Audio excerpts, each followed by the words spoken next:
Assalamualaikum warahmatullahi wabarakatuh. Alhamdulillahirabbil alamin, amma ba'd. Alhamdulillah kita kembali mengikuti PJJ untuk mata pelajaran akidah akhlak di hari Kamis tanggal 11 Februari 2021. Insyaallah saya mengharapkan kalian semuanya sehat walafiat dan yang paling utama adalah semangat dalam belajarnya, ada girah ya, ada semangat dalam belajar. Semoga mendapatkan hasil yang baik, hasil yang bisa diharapkan dari orang tua dan para bapak dan ibu guru.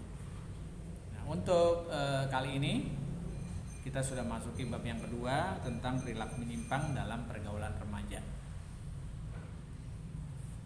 Ya, di masa pandemi ini mudah-mudahan kalian juga tetap ya di rumah saja ya, jangan selalu berkeluyuran yang tidak ada manfaatnya. Kalau ada manfaatnya baik, kalau tidak ada manfaatnya kamu tinggalkan. Akan saya bacakan dulu salah satu ayat dalam surat Al-Hujurat ayat 13. A'udzubillahi minasyaitonirrajim. Bismillahirrahmanirrahim. Ya ayuhan nas, inna khalaqnakum min dzakari wa unsa wa ja'alnakum syu'uban wa qabaila lita'arafu inna akramakum indallahi atqakum innallaha alimun khabir. Hai manusia, sungguhnya kami menciptakan kamu dari seorang laki-laki dan perempuan, dan kamu berbangsa-bangsa, bersuku-suku, saling kenal mengenal. Sungguhnya orang yang paling mulia di antara kamu di sisi Allah adalah orang yang paling takwa di antara kamu. Sungguhnya Allah mengetahui lagi Maha mengenal.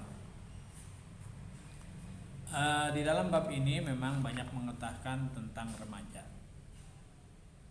Saya anggap kalian kelas 9 ini sudah remaja semua ya. Sudah mengerti yang mana yang harus dikerjakan, yang mana harus ditinggalkan. Ya, ini ya, yang mana yang boleh dalam pandangan agama Islam, yang mana boleh ditinggalkan. Ya, saya yakin udah banyak pembacaran ini. Terus hati-hati ini ya, caranya bagaimana? Ya, caranya harusnya yang sudah disyariatkan oleh agama kita, agama Islam. Dalam hal ini masa remaja. Masa remaja ini disebut masa puber. Merupakan masa perkembangan yang paling rawan. Ya, terutama nih anak-anak SMP, anak-anak MTS. Sekarang ini kan pergaulannya Masya Allah. Apalagi ditambah dengan yang kamu pernah lihat di media sosial. Wah, ini serem ya ngelihatnya. Kalau kita nggak punya iman, ini akan bahaya sekali. Ya, ini benar, masa-masa kalian ini masa-masa yang rawan, ditandai dengan kematangan seksualitas, perkembangan organ-organ yang berkaitan dengan reproduksi. Kalian sudah belajar itu di Pak Haji Suwada ya, masalah reproduksi, atau di Pak Mahrib ya, sekarang IPA Pak Mahrib ya, atau masih Pak Haji, kalau sebenarnya Pak Haji ya di Suwada. Jadi berdasarkan tinjauan psikologis, remaja dibedakan. Remaja awal ini dari 12-15. Ya, berarti yang usianya masih 12-15 dianggap masih remaja awal. Atau mungkin ada yang sudah dianggap remaja madya, ini pertengahan. Usianya 15-18. Ada di kelas 9. 91 maupun 92 yang sudah berusia 18 tahun. Ya, ini madya ini. Jangan-jangan ntar keluar MTS udah ke KUA ini ya. Ntar kalau belum kerja jangan dulu dah, sekolah dulu. Kemudian juga ada yang disebut remaja akhir. Akhir udah 19-22. Ya udah kelewat, ya bukannya remaja lagi, udah dewasa. Kerawanan masa remaja ini juga disebut dengan masa strom atau stres. Yang pertama, masa ini ditandai dengan frustasi dan mudah merasa menderita. Kemudian rawan konflik, kritis, adaptasi. Yang keempat, yang ketiga timbulnya sikap meniru. Yang keempat sering berangan-angan tentang love you, cinta-cintaan. Kita mengenalnya kalau usia kalian cintanya cinta monyet, ya. Demen aja sehari, besok udah bubar lagi. Baru 3 hari pacaran, pindah lagi pacarnya. atau semuanya juga mau diambil. Ada yang kelas 9 pacarannya dengan kelas 7, ada yang dengan kelas 8, atau ada juga dengan teman sekelas kelas 9. Karena rata-rata yang saya ketahui dulu pacaran di MTS bisa jadi itu. Ya. Nah, ini. Iya, makanya hati-hati, jangan sering ngata-ngatain temen. Kamu sendiri yang akan terbawa dengan ucapan, "Wah, gue mah nggak mau sama dia." Tahu-tahu nikah. Ya, udah usia 20, 21 atau masih 18, lulus SMA, SMK, aliyah nikah. Ya. Kemudian juga adanya perasaan terpinggirkan, tersisihkan dari lingkungan sosial budaya orang dewasa. Akibatnya seperti itu. Jadi pada dasarnya masa remaja merupakan masa transisi dari masa anak-anak menuju masa dewasa. Pada dasarnya itu memang terjadi perubahan psikis, tampak keterampilan baru yang dimiliki, misalnya kemampuan mengadakan interaksi variatif, inovatif dengan orang lain. Banyaknya pergaulan di antara mereka yang semakin meluas.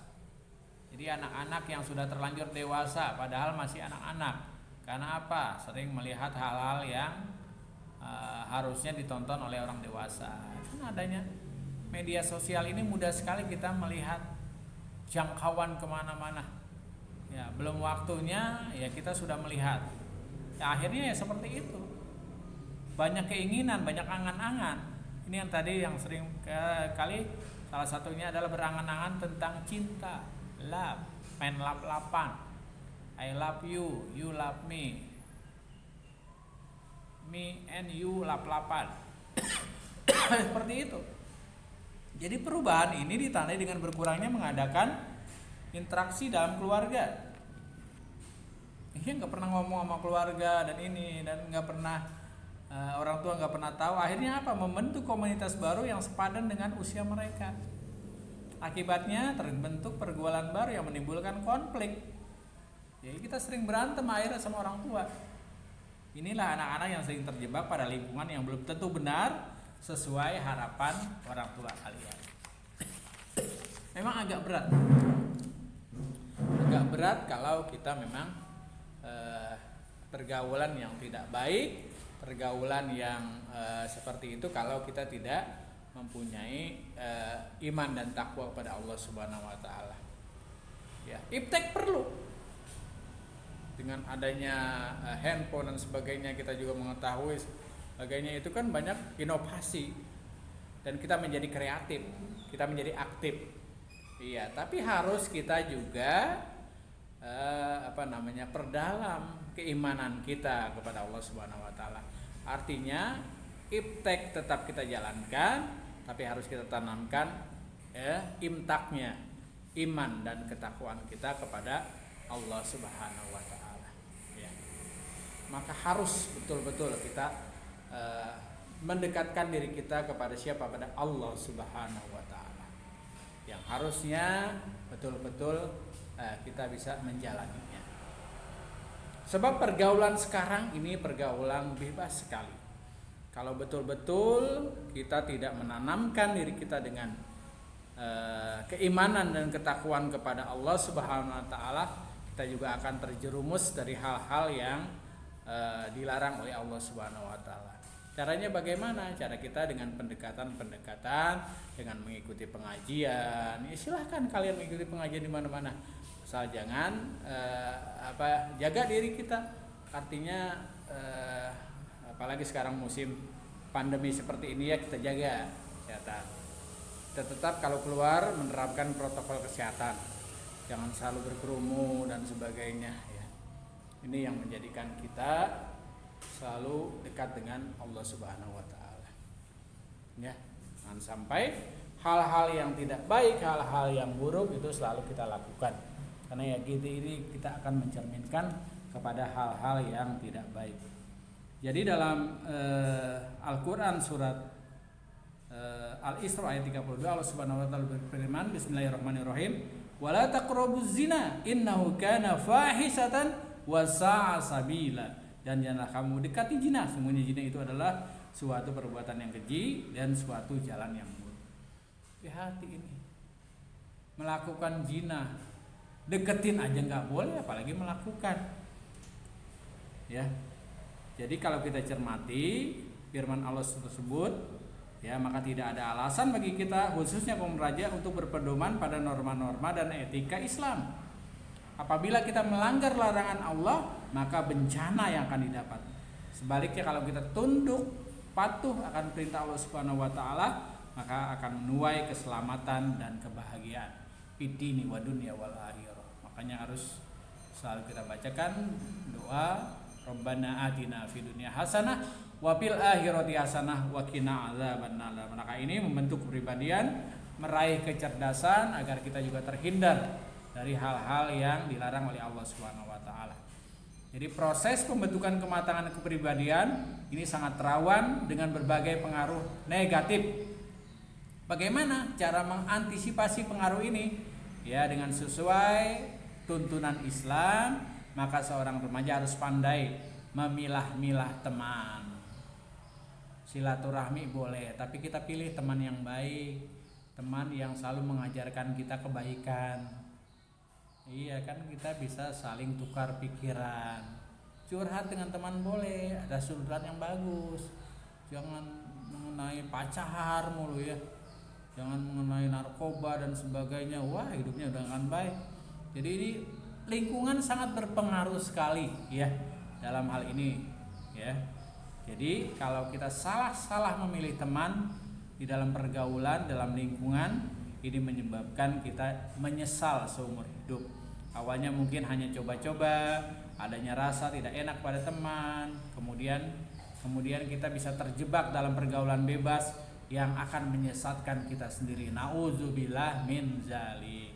Jadi mengingat pentingnya generasi penerus, maka agar para remaja muslim khususnya kita yang sekolah di Madrasah Sanawiyah Nurul Falah dan sekolah madrasah-madrasah yang lain hendaknya menciptakan pergaulan yang sesuai dengan tuntunan Islam. Ya, dengan pedoman itu pergaulannya secara Islami, generasi muslim akan memperoleh kebahagiaan, terhindar dari kesengsaraan hidup di dunia maupun di akhirat. Salah satu bentuk tuntunan Islam adalah mengutamakan perbuatan akhlakul karimah, akhlakul mahmudah. Ya, jadi tuntunan itu adalah merupakan tuntunan dari Rasulullah SAW agar kita dalam pergaulan kita masih tidak bisa melepaskan diri dan dilarang oleh Rasulullah, maka akan celaka juga generasi muslim atau generasi Islam. Kalau kita terus-menerus ya mengikuti apa yang ada di luar negeri dan sebagainya, apa-apa yang ada di media sosial dan sebagainya, apalagi hal-hal yang tidak baik, kita harus hindarkan, kita harus tinggalkan ya. Jadi supaya kita jangan terjerumus ke dalam jurang dosa dan sesat, kita juga harus betul-betul hindari ya, menjaga norma sosial yang berlaku di masyarakat, mencintai, mengamalkan norma agama, menerima dengan ikhlas apabila ada sanksi dari orang tua sebagai bentuk penyesalan dan taubat. Ya, kalau kita diingatkan oleh guru orang tua, ya kita jangan marah, jangan malah nggak senang, malah kabur dari rumah. Ya, nggak boleh begitu. Ya, ini apa gara-gara film dan apa kita mengikuti ya apa yang ada itu ya, kita narkoba ya, kita ya menghisap ganja dan sebagainya yang memang dilarang oleh Allah Subhanahu wa taala, main ke sana kemari ya, pulang nggak ada juntrungannya kapan aja ya, bebas ya, pergaulan bebas sebagainya. Ini harus kita semuanya hindari. Kita juga harus rendah hati, tidak sombong, segera minta maaf apabila kita melakukan kesalahan walaupun kesalahan itu kecil ya. Biasa kita juga harus membudayakan ucapan salam ya, jangan cuek bebe ya, mana-mana kita ketemu salam, assalamualaikum, yang mendengar juga jawab waalaikumsalam. Nah itu kita budayakan itu, jangan woi dari mana lo, ayo. Atau budaya barat kita pakai peluk cium dengan laki-laki dengan perempuan padahal bukan muhrimnya, masya Allah, nauzubillah. Jangan sampai kita mengikuti perbuatan-perbuatan yang dilarang oleh Allah Subhanahu wa taala. Itu saja materi kali ini yang saya sampaikan. Mudah-mudahan kita menjadi hamba-hamba Allah yang soleh dan solehah ya, terus bisa mengabdi kepada Rasul, kepada Allah Subhanahu wa taala ya, tunduk taat kepada orang tua dan Bapak Ibu guru. Dan mudah-mudahan kamu menjadi orang-orang yang terus ya bertakwa kepada Allah Subhanahu wa taala. Ini sedikit mengenai penyimpangan remaja. Mudah-mudahan kita menjadi hamba-hamba Allah yang selalu mengikuti apa yang diperintahkan oleh Allah. Untuk tugas ya saya berikan tugas ayat-ayat Allah Subhanahu wa taala tentang masa-masa remaja ya. Artinya ya ketika kita tidak boleh mengkonsumsi minuman keras, ya narkoba dan sebagainya. Boleh bukan hanya sekedar dari ayat Al-Qur'an, dari hadis juga boleh. Satu aja. Salah satu aja kamu cari ya. Kamu usaha, kamu cari silakan. Itu saja yang saya sampaikan. Billahi taufiq wal hidayah. Assalamualaikum warahmatullahi wabarakatuh.